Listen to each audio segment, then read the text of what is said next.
আমাদের কাজ শুধু মৌমাছিকে ব্রিড করিয়ে কৃষকের কাছে পৌঁছানোটাই নয়। একদমই মামা।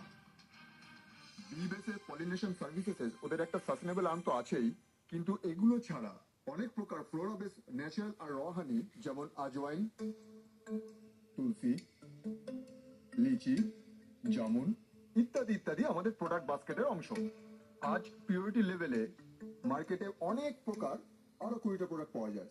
সেখানে বিবেসের লক্ষ্যটা হচ্ছে সঠিক পদ্ধতিতে ন্যাচারাল প্রোডাক্ট কাস্টমার পর্যন্ত পৌঁছানো। বি টু বি মডেলে, অর্থাৎ ব্রেকফাস্ট টু বেড, অর্থাৎ আমাদের ফার্ম থেকে সোজা আপনার রান্নাঘর পর্যন্ত। বিবেজের প্রোডাক্টের মধ্যে আপনারা হানি, বাটার এইসব তো আপনারা দেখছেনই, কিন্তু বিবেজের প্রোডাক্টের মধ্যে অনেক সোনা, হিরে এসবও আছে। ইয়েস, হিরো বলতে মনে পড়লো টাইটান, কোহিনূর হিরের মতো বি ভেনাম আমাদের একটা প্রোডাক্ট আছে। মৌমাছির ভেতর যেহেতু বিষ আছে, তাই তার থেকে যে বাঁচতে হবে সেটা তো সবাই জানে, কিন্তু খুবই কম মানুষ এটা জানেন যে মৌমাছি থেকে পাওয়া বিষে অনেক রকম রোগের ভ্যাকসিন আর বিভিন্ন ওষুধের উৎপাদনে ব্যবহার করা হয়। কিন্তু বি বেসে আমরা ওটাকে সাস্টেনেবল ওয়েতে মৌমাছির কোনো রকম ক্ষতি না করে হারভেস্ট করার টেকনিক